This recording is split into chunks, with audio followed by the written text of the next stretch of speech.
That's right, friends. Union Craft Brewing is 10 years old, and we're glowing with excitement to announce that our annual celebration is back. Come one, come all, to throw down once again for one night only to help us mark the milestone. This year, we're doing it up in neon. Neon has the atomic number of 10 and lends itself to the kind of visual stimulation we love to party with. Get your Neon Brew Crew ready to eat, drink, and dance the night away. This year, we've invited two very special guests to help you do just that. All the way from Nigeria, West Africa, we're thrilled to welcome Femi Kuti and Made Kuti and the Positive Force Band. The son and grandson of Afrobeat legend Fela Kuti, Femi and his son Made carry the torch of this music and will be sure to make you shake it up to their hot grooves and positive message. Also, Fred Armisen has made us laugh more than we can count. From his work on SNL to his send-up of hipsterdom in Portlandia, Fred is coming to the brewery to DJ for us on the main stage and create a dance party that you will not likely soon forget. Of course, there will be beer. So much beer. Classics, sours, lagers, barrel-aged beers from our workshop by the Union Series, new collabs, and other special anniversary beers will be pouring aplenty. Get your tickets and save the date. 10 years. Can you believe it? 10 years? Seriously? Let's glow. Tickets are available at unioncraftbrewing.com. Welcome to Getting to the Truth in This Art. I am your host, Rob Lee. Today, I am interviewing a Philadelphia-based artist, illustrator, and writer. Please welcome M.K Komins. Welcome to the podcast. Thank you. Yay. I was like expecting to hear crowd noise for some reason. Everything comes in post. Yeah. In post, I anticipate a large standing ovation crowd response. Oh, it would be whistles. Stadium level, Super Bowl, halftime, yeah. I will cut out all the cat calls from this 1991 studio audience sound effect. Perfect. Or it could just be like a Springer, like one of those. That would be fun. That'd be great. My vibe. That's going to be my walkout music. My hype music is just Jerry Springer audience reaction. I want like the 96 Bowls intro music or what have you. Oh yeah. Yeah. That's fun stuff. So give us the vital stats or what have you. I like to obviously I was very brief in describing your background or what have you, but give us those vital stats.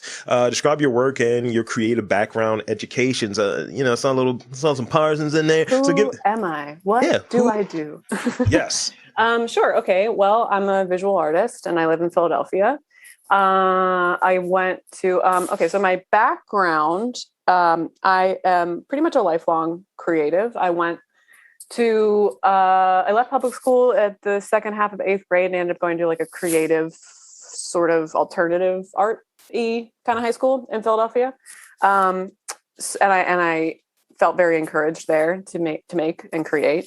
And that was probably a life-saving experience. And then I went through some toughy times as a teenager, but eventually made my way to Parsons in New York, where I studied illustration.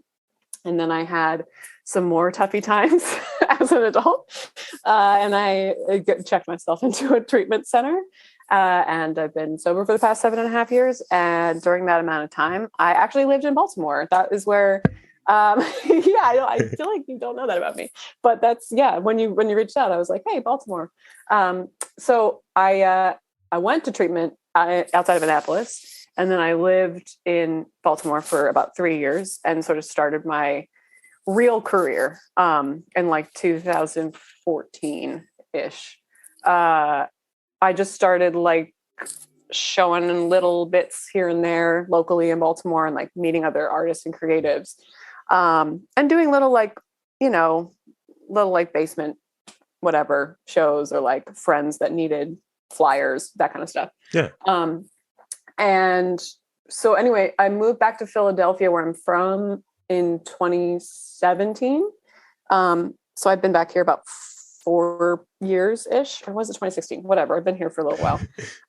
Mostly what I do now is I'm a painter and an illustrator. Those are my primary mediums, primary focuses. So my painting is sort of a really surreal, poppy, saturated,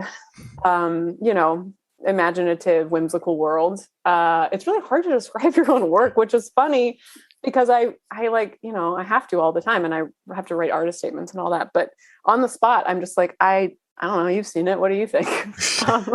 At least it's better than I do shit, Well, I do though. I mean, I do shit. I do shit, and people seem to enjoy it. So yeah, my fine art practice is, I do a lot of mixed media stuff. Mm-hmm. I work digitally. I work in acrylics, and so other traditional mediums. And I was really focused on portraiture for a long time, mm-hmm. and sort of stretching and playing and finding like interesting sort of surreal ways to make people and present people. And then I got really bored doing that, and I felt this like intense pressure to have something to say with my art.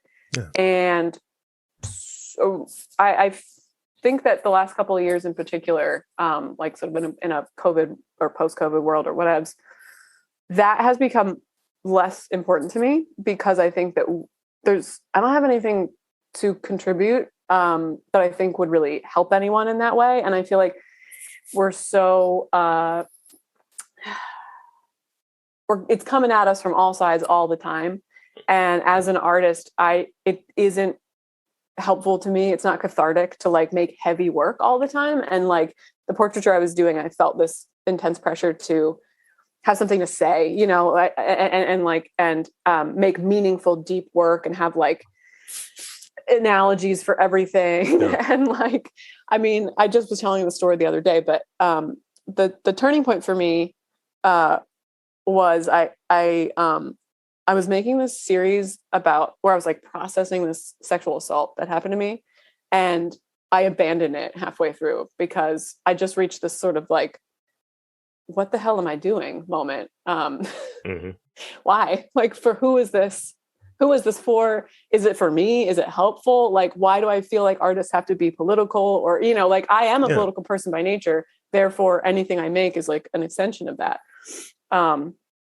Anyway, that's a really long-winded answer. But today, what I'm doing mostly is much more playful, fun, lighthearted stuff. I'm doing a lot more character design work, a lot more sort of going back to my roots and doing, illustration, concept art, and things that make me smile and bring me joy. So, yeah.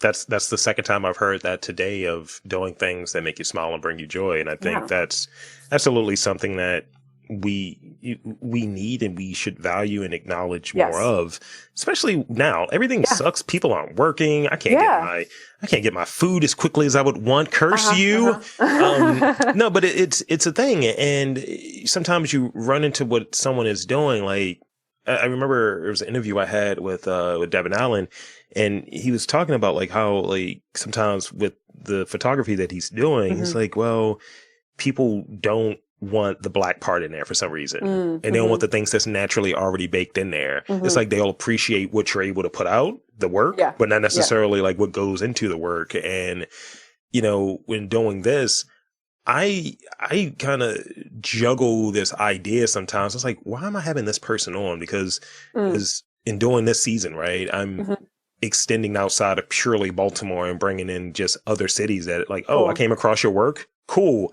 Yeah. Let me learn more about your work. Let me learn more about you. And I know I'm going to hear some shit. Like, why are you doing this?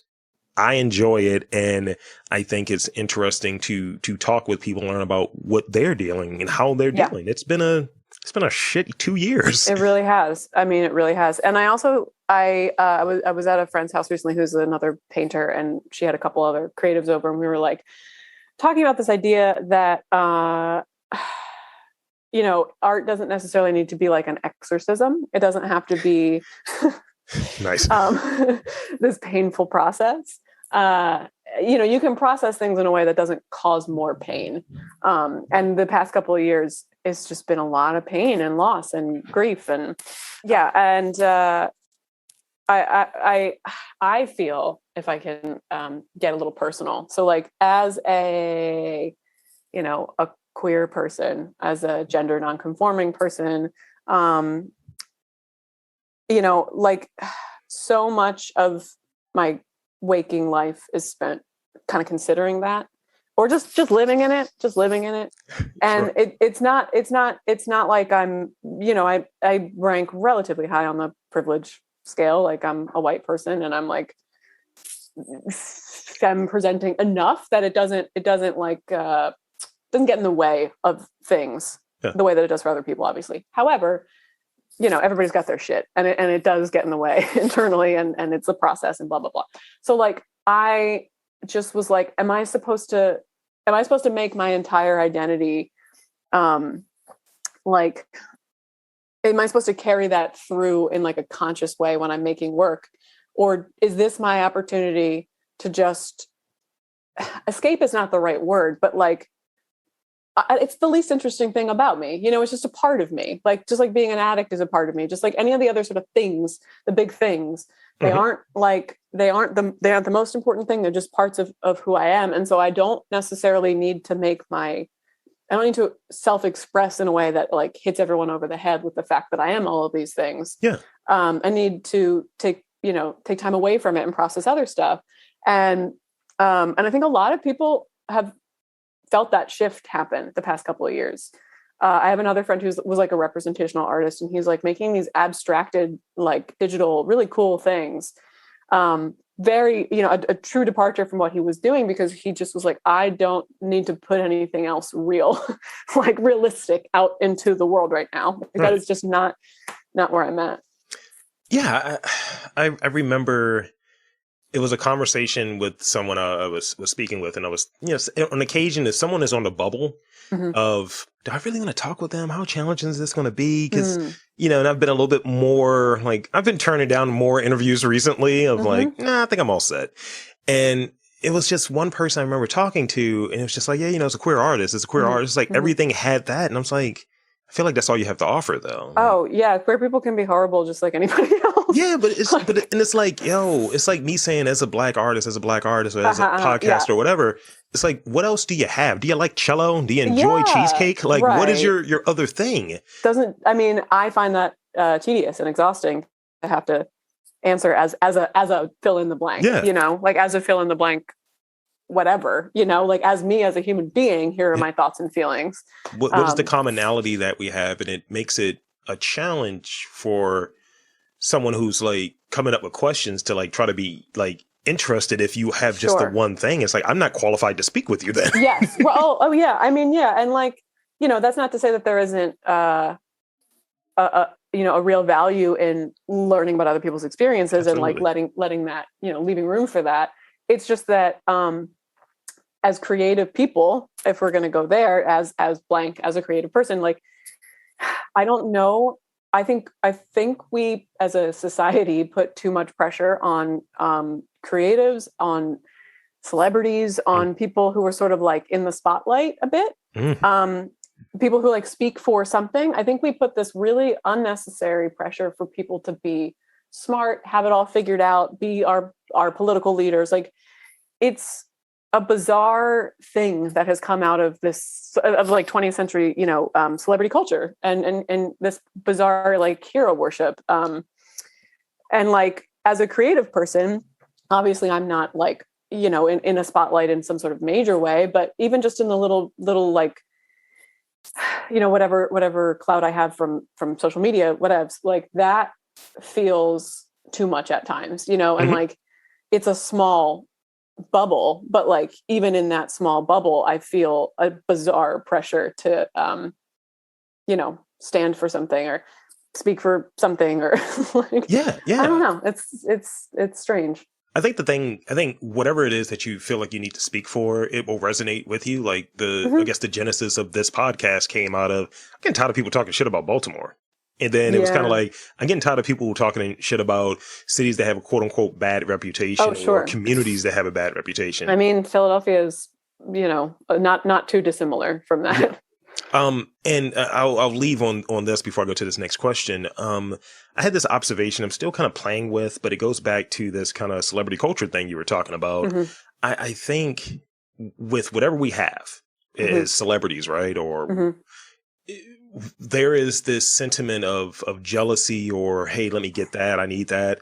But it's also this idea that, you've given up your humanity, so we don't owe Yeah. you that. And oh, you're a celebrity, deal with it. Oh, you had mental health issues, or you had mental health challenges.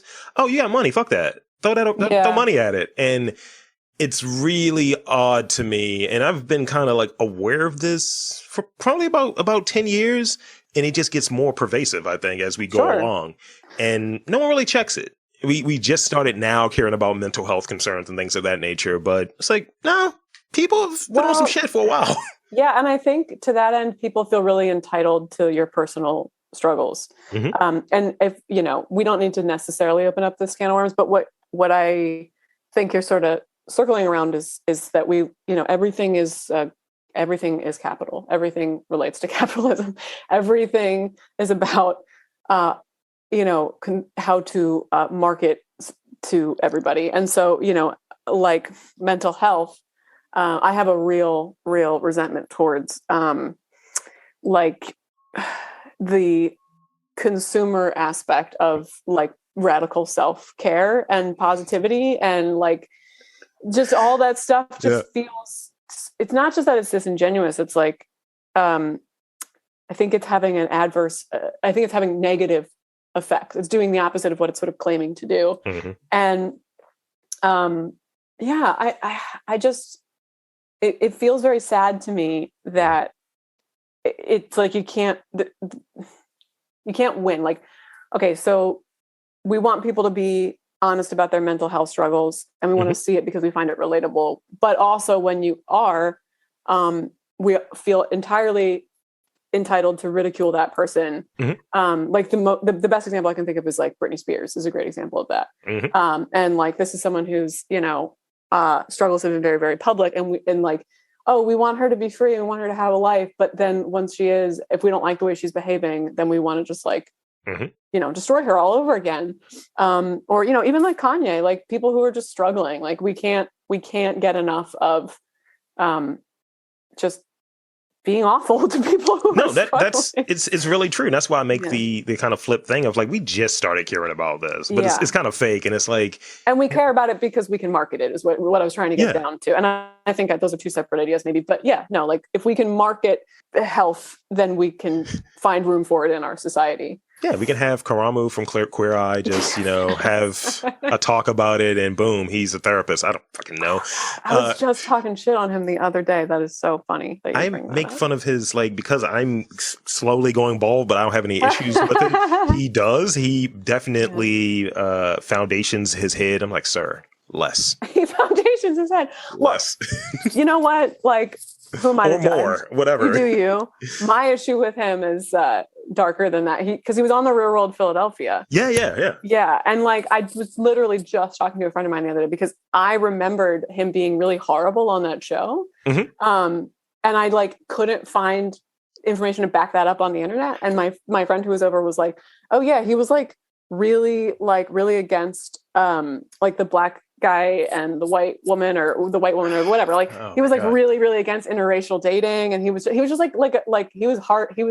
It's hard to watch on that show. So I just find it so funny that now he's like rebranded himself to be this like guru of tolerance, love, and acceptance. It's just like, all right, you can do what you do. You don't do any real work on that show.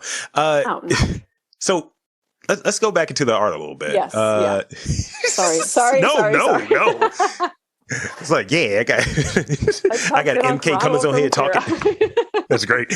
So can you walk through some of the overall process? And I know that each project, each work is going to be different, obviously, but in general terms, what's that overall process kind of look like? And describe your approach and maybe some of that stuff around like decision making and editing.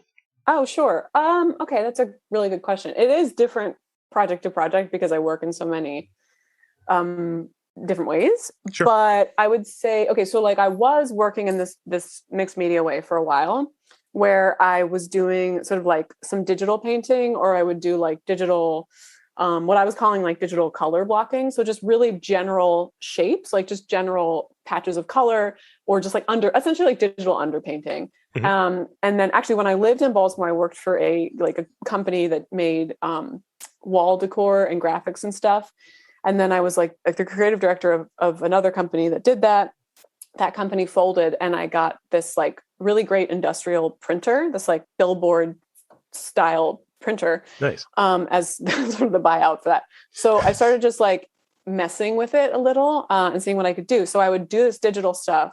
I would print it on canvas or, like archival papers and stuff.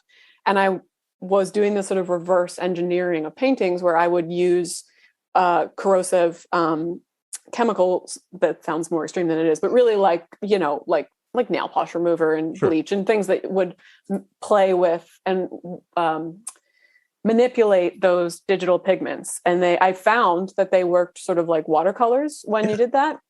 So I could like sort of sketch with it in the digital pigment. And then what I would do after I had like a good sort of underpainting or sketch is I would paint with acrylics or sometimes oils or other things over top of that to create like the final image. So that was my thing for years. And I've kind of moved away from that in the past year.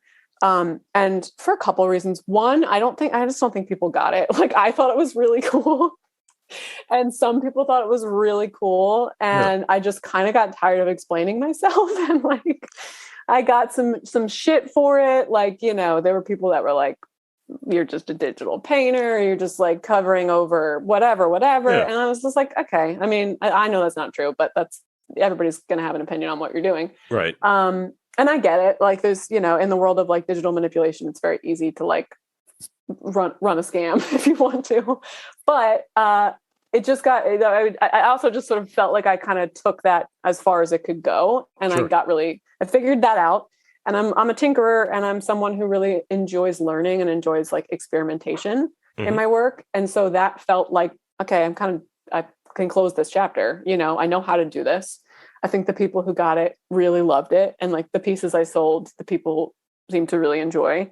But like, it was harder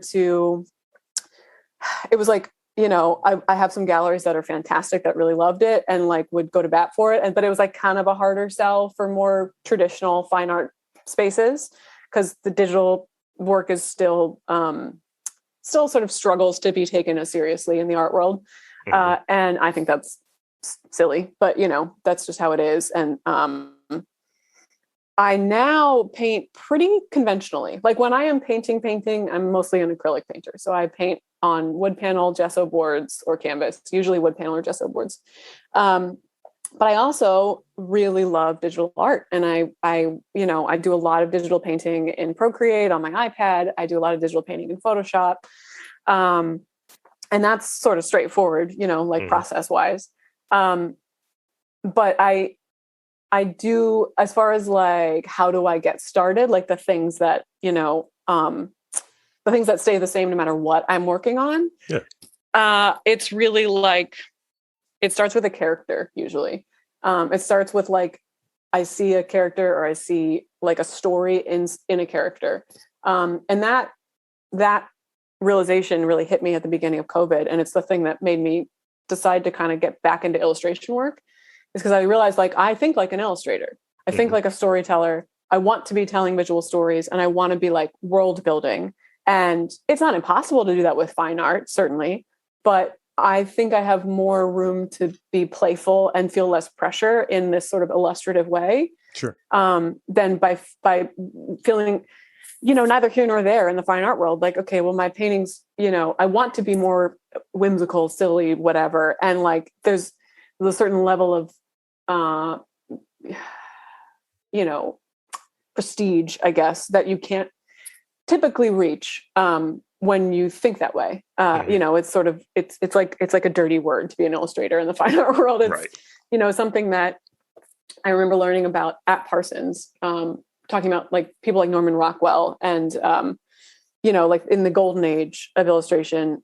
This idea that like you weren't an artist, you were an illustrator. Like it was a different thing than being an artist. Yeah. And really that's just because it was commercial. It's because people, because you had typically clients or you had like, there were limits to what you could do. And it was considered like, more lowbrow. And I just realized in the past couple of years that I love that world and I'm comfortable there and I don't have anything to prove.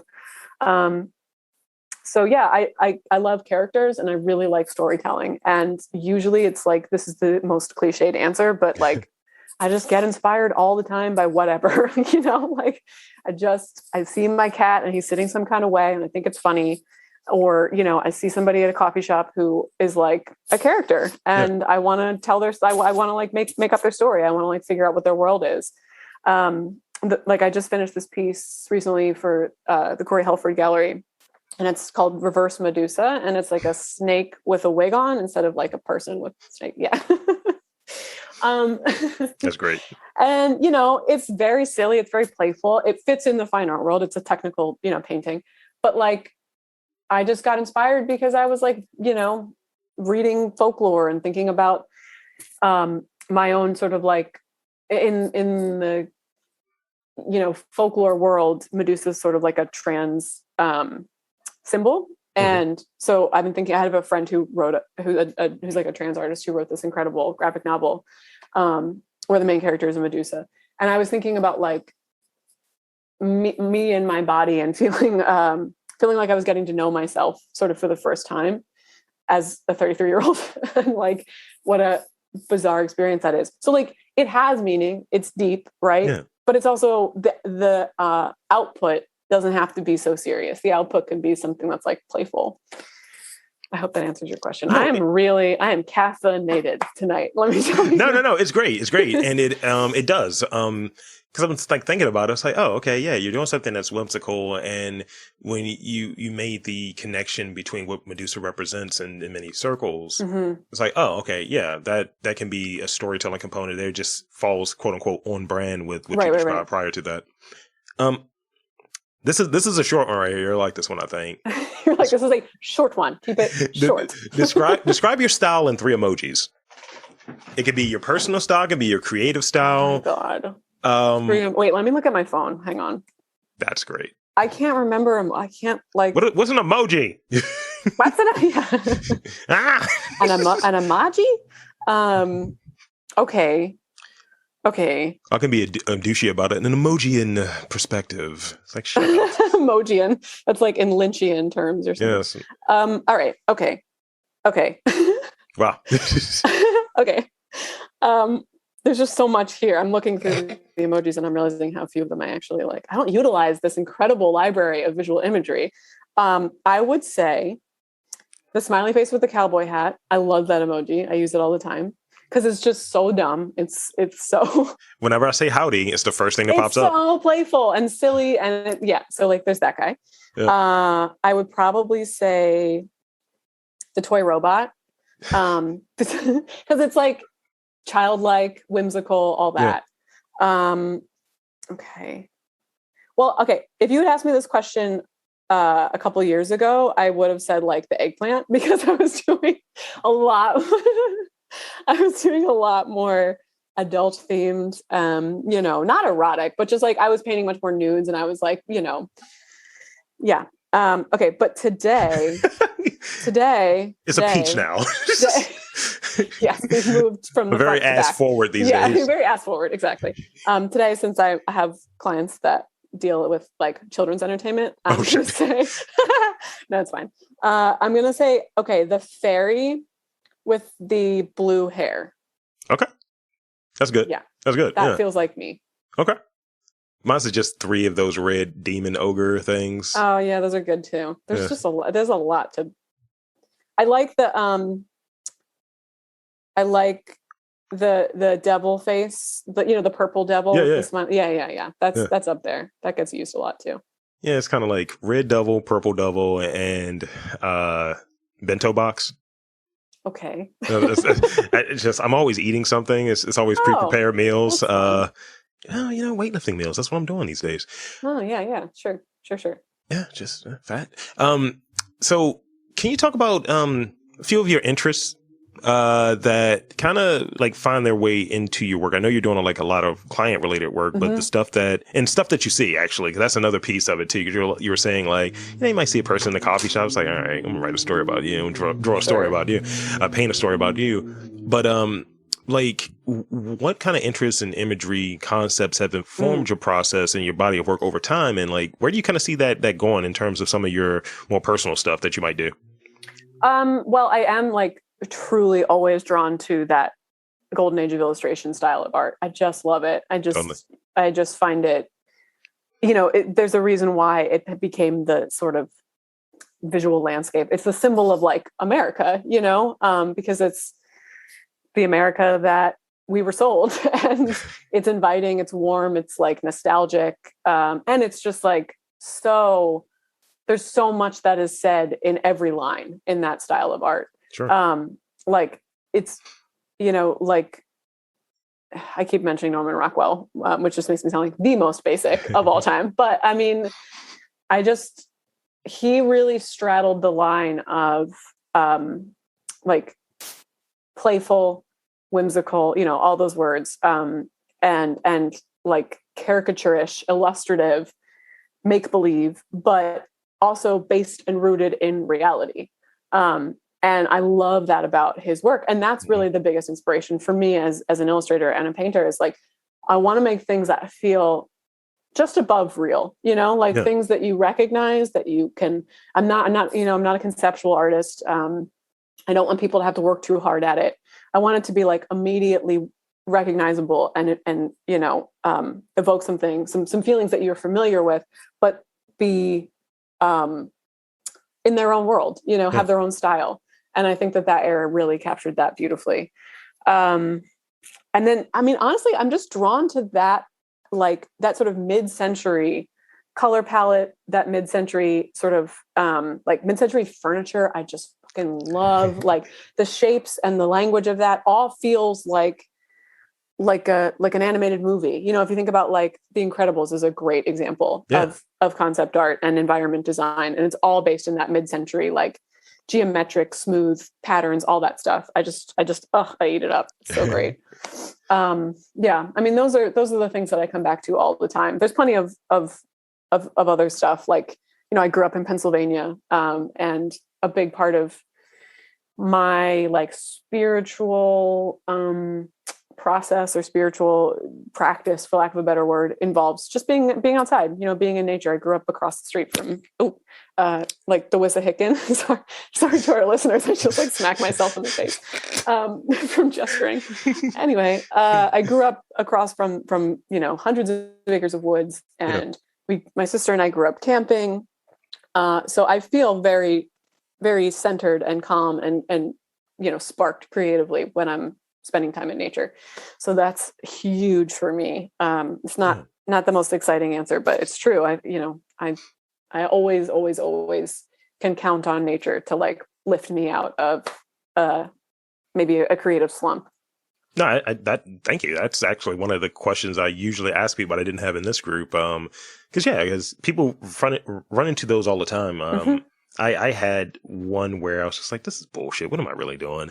And I needed to leave Baltimore just to hit a different city that had like, that had the culture, that had like some richness there. And I was like, all right, let me see what this is, what they're doing here and all of that. And I just needed that respite. Came back and I was like, yeah, I'm back, baby. You know, new sheriff's in town or what have you, cowboy hat and all. So the cowboy hat emoji, always, to be more exact. Always. It's going to be a tattoo on my ass eventually. Yeah. It's going to be great. No, it's not. That's a lie. That's a dirty lie. Callback though. So speaking of callbacks, so you're based in Philly from the PA, and there's overlap. And you touched on it a little bit earlier between Baltimore and Philly. Yeah, totally. What are the characteristics of a vibrantly diverse artistic community? Because that's one of the things I read that is an inspiration for you. Yeah. What does it look like? What does it look like? What does it taste like? Give me some of those details. Well, the past 2 years, it's been, white toast basically, because we haven't been able to. It's been like saltine crackers the past couple of years because we've been deprived of our interactions, of our community. But we're making do, and I have deeply mixed and complicated, mostly negative feelings about social media and the art community there. But I will say that there are people that I have connected with all over the world as a result of Instagram. Yeah. And people who are like real friends to me now, like truly people I consider a member of my community. It's a global art community, to quote my friend Sam. And that has been a sort of saving grace the past couple of years. Sure. And I would say that like Philly specifically, or just, I mean, Philly has something similar to Baltimore, which is like a real sort of hometown, like grit and pride. And I guess you could probably say that about any any city. But I do think that like Baltimore and Philadelphia have a similar kind of like chip on their shoulder. I've said this before. And that's a way, because they get a lot of shit, and they're not New York and they're not DC. And they get looked over and sort of, you know, like nationally, they're the butt of a lot of jokes, all that kind of stuff. But in places like that, the people who choose to stay and build something in a place like that are really magical people. And so I was only in Baltimore for a couple of years, but I definitely recognized that. And it made me want to go home. It made me want to come back to my, you know, my community and contribute something there. And that's how I've been feeling. Like Philly has this warmth, this really warm, very friendly, very like accepting and diverse, you know, group of people making things. Yeah. I mean, what does it taste like? I don't know, like soft pretzels, cheesesteaks, whatever. That's great. What does it smell like? Subway piss, like it's a city. Subway piss and mid-grade weed. Yeah, exactly. Yeah, it's a city. You visited. Yeah, you've been here. You know what it's like. No, it's one thing Philly has that is very special is the mural arts program. I don't know if you're super familiar with that, but it's you know, like I've got some issues with that too, and it could be better run. But it is a city that like built into our structure is public art. Yeah. It's everywhere. It is fucking everywhere here. And there are murals everywhere. And it's, you know, the murals are made by community members. They're made by people who live here. There's a real, is a reflection of the community. Because, you know, I think that like some of them are just awful. And some of them are just like, some of them are very, very old.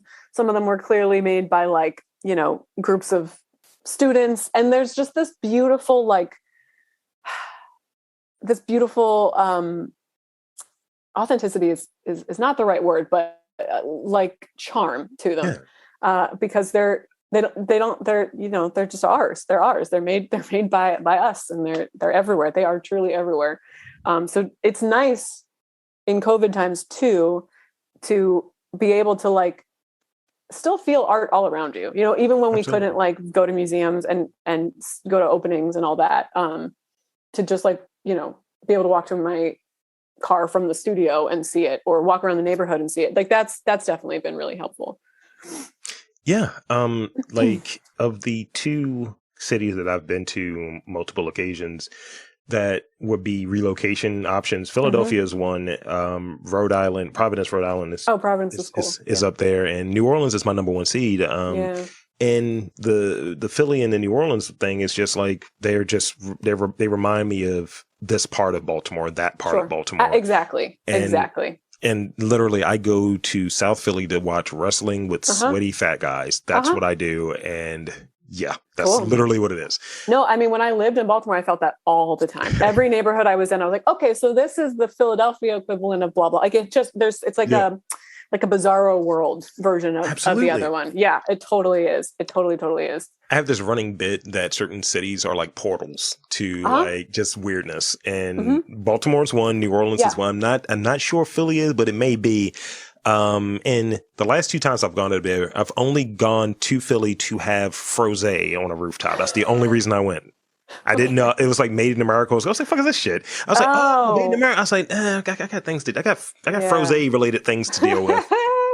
So that would have been like what, Labor Day weekend or Memorial Day weekend? Yeah, I think this is Memorial Day. Yeah, that sounds right. Yeah, on the Parkway, like by the Art Museum. Yeah, I would avoid that at all costs. But you know, I live here, so I'm not fucking with those kind of crowds. You know how it is, and just of course. gotta get your spizz on. So I got two more questions before I get into these rapid fire ones, and these will be quick questions. This is one that's ridiculous, and it has something to do with a post that you made because I can see that you were rallying against Instagram's bullshit. I can see that. Oh, I do that all the time. I scream into the void on Instagram all the time, and it never yields me any result. It was one that I was like, you know what, that catches my attention, but also you have a point. Like I read the whole thing or what have you. So I find that artists sometimes are intentional about what they wear, and sometimes others just go with the flow. I see a lot of Carhartt hats and a lot of overalls. What is your like cartoon attire? What is your like everyday attire? Oh, okay. What would that look like for you? So, very quick little anecdote. I just updated my Memoji on Snapchat because a friend of mine just got Snapchat and I hurt my ankles running the other day. So I've been kind of like laid up. And I was like, perfect time for me to update the Memoji, whatever. So I just answered this question in IRL. I just had to figure this out. Okay. So I have found that as I have like transitioned from a cis person to not a cis person anymore. Yeah. My clothing has actually gotten much more solids, like much more basics. Yeah. And I think that that's because like the more comfortable I am inhabiting the body that I have, and the less I'm trying to overcompensate or like present a certain kind of way, the more I feel like that's like, it's a simpler, more streamlined process. So I'm definitely like, I used to wear like, you know, all kinds of fun patterns and like, you know, much more like femme stuff, much more, you know, like over the top, eye catching sequins, glittery, girly, whatever. And now that's not really the case. But like, the one thing I will say is that I don't really wear black. I realized this thing. I have like one black sweater and it was a gift from my partner's mom. And I do wear it, but I'm just not drawn to it. So I mean, what I'm wearing right now is like, you know, forget this t-shirt, ignore that. What I'm wearing right now is like, this is sort of a staple for me. It's like a big chunky knit sweater that I'm just describing it for our audio. It's an audio medium. Yeah. It's like different color blocked, you know, like sort of cool pastel. So I still like color and I still like vibrancy. I think that like my work and the way that I look, like most artists, is connected. Sure. It's just much more streamlined and simple. So I like, you know, simpler shapes. Yeah. And it looks super comfortable. So that's another piece of it. Yeah. I'll say I always wear Carhartt because I'm continually working on myself. And I like that. I stole it for someone else. But also I'm trying to fit in. But yeah, Carhartt's just comfortable. It's like I can get my moobs in there and it's no issues. And I can, you know, people talk about, you know, contouring. I'm doing my own version of it. It's just like I look like a box. I just like a giant box. So I kind of love what's happening in fashion right now. Sure. I like that COVID has made silhouettes and styles much more like sort of like a gender neutral. It's much more like gender neutral. It's much less sort of like sexual is the word that comes to mind, but that's not really the right word either. But it's just more neutrals, more basics, more like simple shapes that could kind of work on anybody. Yeah. And comfort has become a much bigger thing. You know, that's got to be a COVID related thing. Absolutely.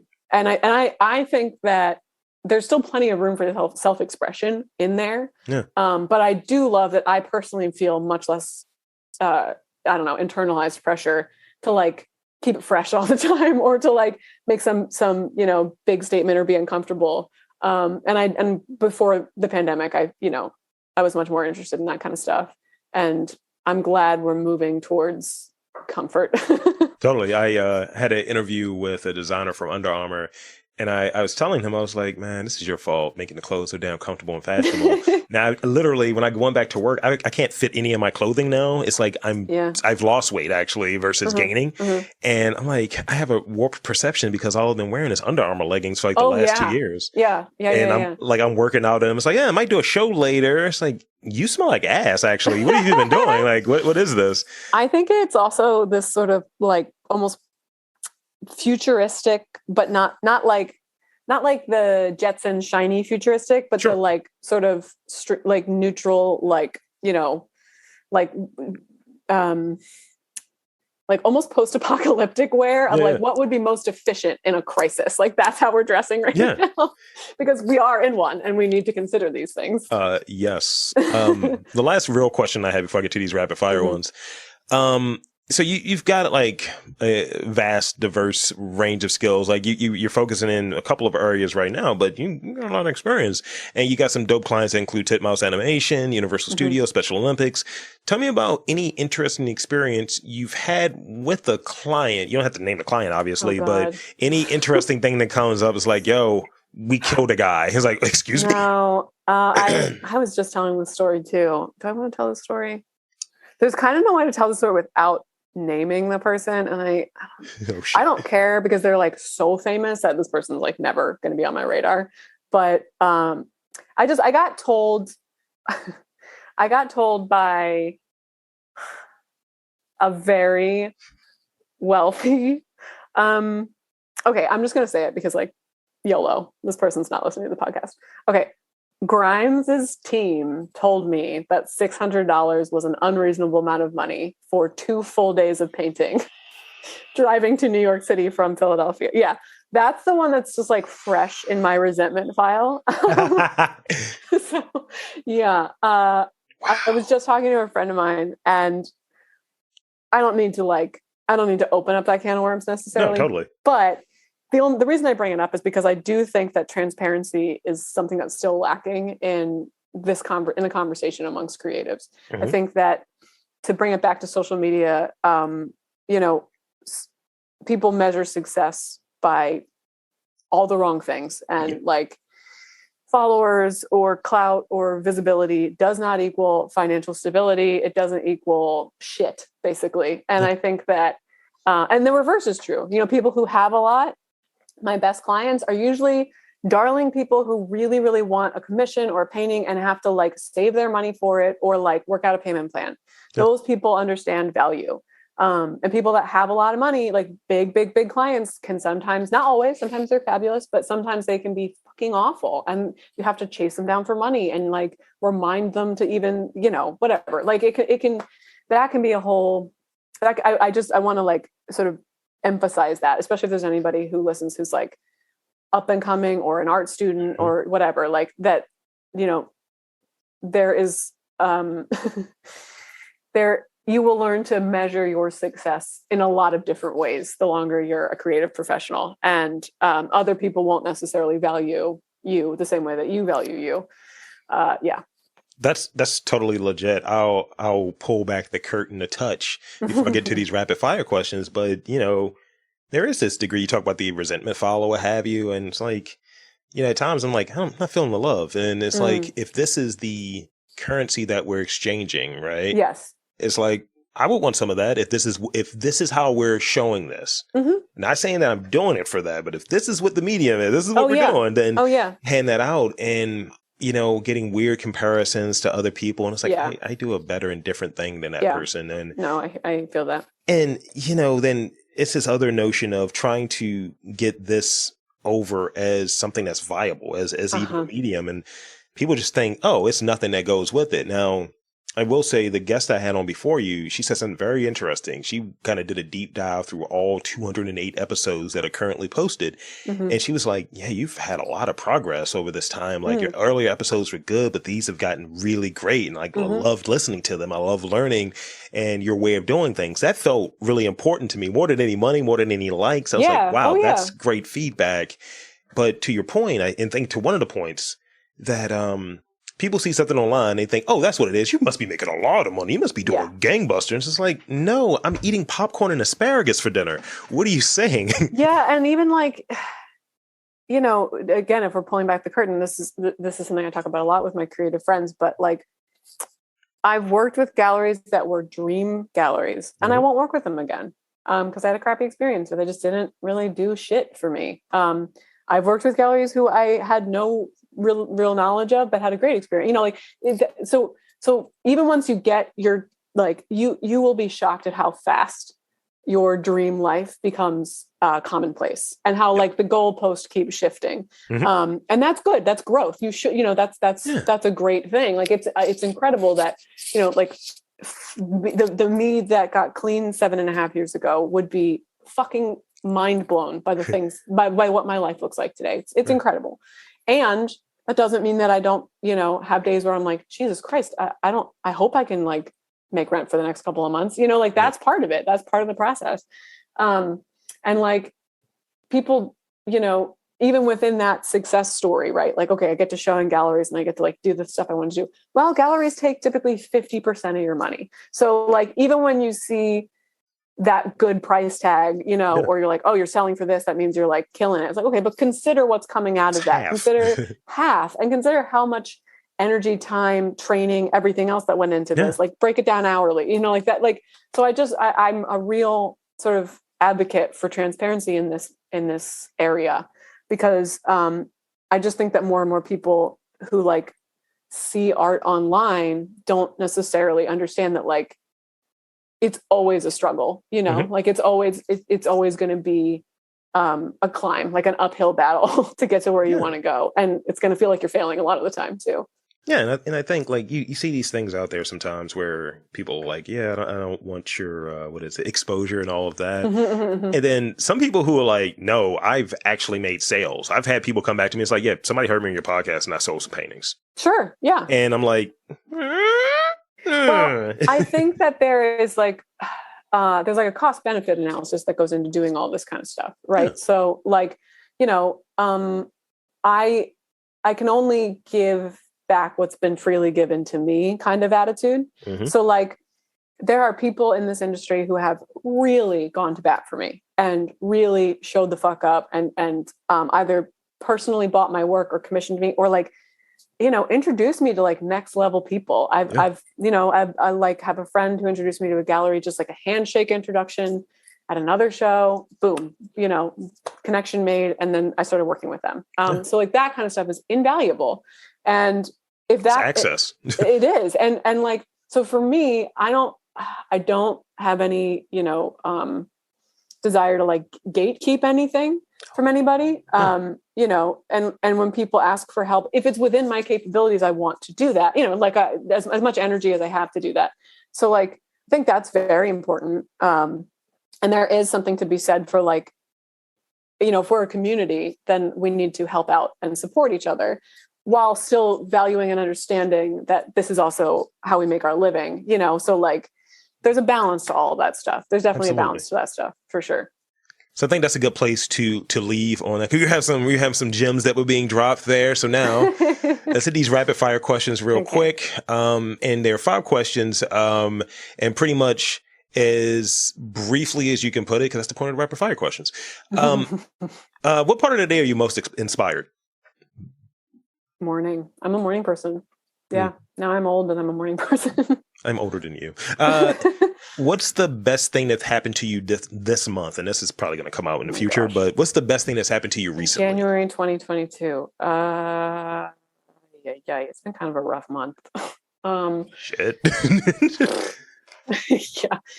No, I mean, work's good. The best thing that's happened to me this month. Okay. This is just the first thing that pops into my head. But my partner got me this t-shirt that says Susan Sarandon on it. And it makes no sense. And they brought it over today just to cheer me up. And like simple little things like that. Like that makes life worth living. So I don't know. I'm going to say that my partner buying me this t-shirt that says Susan Sarandon on it was the best thing that's happened to me this month. That's 10 on 10. It brought me so much joy. I cannot stop laughing about it. My partner get me this new microphone as one. There we go. 2022 off to a rip roaring start. Some of these love languages. Let me get some stuff. Yeah. Give me things. Give me gifts. What is one thing that you still have from your childhood? One thing I still have from my childhood. I have a Run DMC shirt from like 1986. Oh, cool. Oh, like a physical thing. I was thinking like mommy issues. No. Oh, shit. Pow! Bang. No, we're running out of time. We can't open up that hole. Something I still have from my childhood. I still have my Nickelodeon tapes. Nice. My orange VHS. You remember those? They were I do. Orange. Yeah. I still have several of those, like early Rugrats tapes and other stuff like that. Oh yeah. Yeah, I love those. What is the best compliment you've ever gotten? Oh my God. I have a buddy that holds on to a compliment that he got in New Orleans years back where he was wearing a suit and a random person in the street was like, "You're looking snazzy." And a random woman in the street was like, "You're looking snazzy tonight. I hope you get laid." He's held on to that. I love that. Probably 5 years. That's great. The best compliment. Jeez Louise. I mean, someone told me that I reminded them of like a more mentally stable Claire Danes. Wow. I don't even know. That's not the best compliment I've ever gotten. It's just the first thing that pops in my mind because it was such a weird thing for a stranger to say. A stranger told me this. Yeah. I thought it was so fucking weird that I've never forgotten it.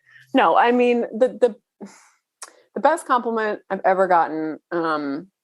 Okay, this is just because we're rapid firing. The only thing I can think about is like recently Fab Five Freddy reached out to me. Nice.